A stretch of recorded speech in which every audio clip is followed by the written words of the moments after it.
নমস্কার বন্ধুরা, বামস কিচেনে আজকে আমি বানাচ্ছি একটু কষা কষা চিকেন ধনে পাতা দিয়ে আর কি বানাবো রুটির সাথে খাওয়ার জন্যে। তো এখানে 1 কেজি পরিমাণ চিকেন নিয়ে ভালো করে বেছে ধুয়ে রেডি করে নিয়েছি। আর গ্যাসে এখন কড়াই বসিয়ে দিয়ে দিলাম সর্ষের তেল। আর তেলটা এখন গরম হয়ে গেছে। এখন এর মধ্যে দিয়ে দিচ্ছি গরম মশলা ফোড়ন। এখানে আছে ওই এলাচ, দারচিনি আর লবঙ্গ। এবার এগুলো একটু ভেজে নিয়ে এর মধ্যে দিয়ে দিচ্ছি পেঁয়াজ কুচি। এই 200 গ্রাম মতন পেঁয়াজ কুচি দিয়ে দিলাম। তারপর এখন দিয়ে দিচ্ছি রসুন, থেঁতো করে রাখা রসুন। ওই একটা বড় সাইজের রসুন যতটা হয়েছিল সেটা থেঁতো করে নিয়ে দিয়ে দিলাম। এবার এর মধ্যে দিয়ে দিচ্ছি কতগুলো চেরা কাঁচা লঙ্কা। আজকে রান্নাটা কাঁচা লঙ্কাতেই হবে, তো দিয়ে দিলাম কতগুলো কাঁচা লঙ্কা। ঝালটা নিজেদের স্বাদ অনুযায়ী দেবেন আপনারা। এবার এর মধ্যে দিয়ে দিচ্ছি আদা বাটা। এখানে 1 চামচ পরিমাণ আদা বাটা দিয়ে দিলাম। এবার যতক্ষণ এই কাঁচা গন্ধটা কাটে সমস্ত মশলার, ততক্ষণ কিন্তু আমি একটু ভেজে নেব। এখন কিন্তু বেশ খানিকক্ষণ আমি ভেজে নিয়েছি, গন্ধটা ছেড়ে গেছে। এবার এর মধ্যে আগে থেকে ধুয়ে রাখা চিকেনগুলো আমি অ্যাড করে দিচ্ছি।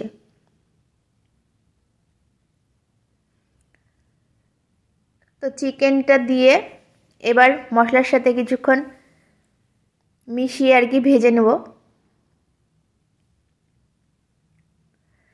আর এই পেঁয়াজ রসুনের সাথে কিছুক্ষণ ভেজে নেওয়ার পরে অন্যান্য মশলাগুলো কিন্তু আমি অ্যাড করব। তো পেঁয়াজ রসুনের সাথে আমি কিছুক্ষণ ভেজে নিলাম।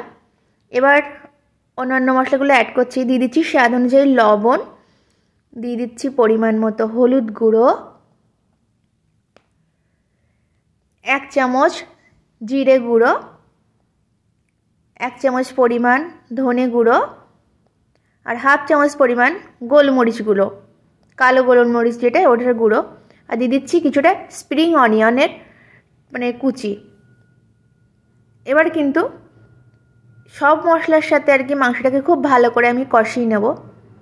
চিকেন একটু ভালো করে কষালে দারুণ লাগে খেতে আর কি। কষানোর উপরেই কিন্তু চিকেনের টেস্টটা আর কি নির্ভর করে, এটা আমার মনে হয়, সেজন্য আমি বললাম।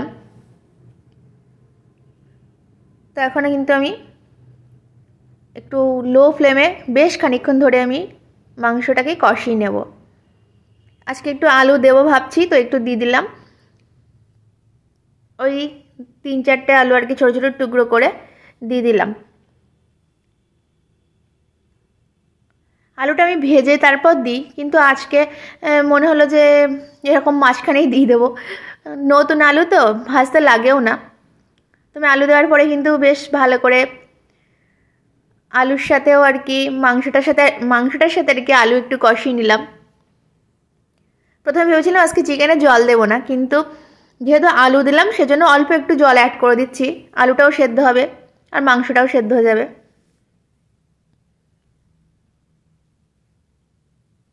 তো অল্প করেই জল দিলাম, যেহেতু কষা কষা রাখতে চাইছি আজকে।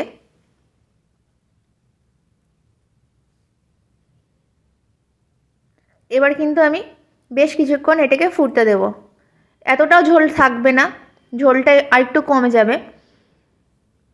একটু জোরে ফুটতে দিলাম যাতে আলুটা আর মাংসটা একটু ভালোভাবে সেদ্ধ হয়ে যায়। তো আমি মিনিট 10 পরে ফিরে আসছি। দেখুন এরকম উপরে তেল তেল ভেসে উঠেছে আর মাংস আর আলু কিন্তু ভালোভাবে সেদ্ধ হয়ে গেছে। ঝোলটা আর কমাবো না। তো এবার নামাতে হবে আর কি, গ্যাসটা অফ করব। তো তার আগে দিয়ে দিলাম বেশ কিছুটা পরিমাণ ধনেপাতা। এগুলো হচ্ছে দেশি ধনেপাতা, খুব সুন্দর গন্ধ।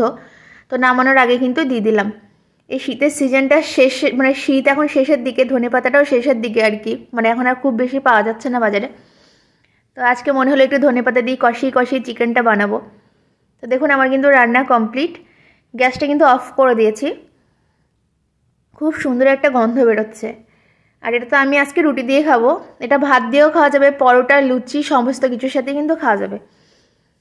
তো আজকের মতো আমার রেসিপিটা এখানেই শেষ। আপনাদের যদি আমার রেসিপিটা ভালো লাগে অবশ্যই কিন্তু আমার চ্যানেলটিকে সাবস্ক্রাইব করে পাশে থাকবেন। আজকের মতো বিদায় নিচ্ছি। টাটা সকলকে।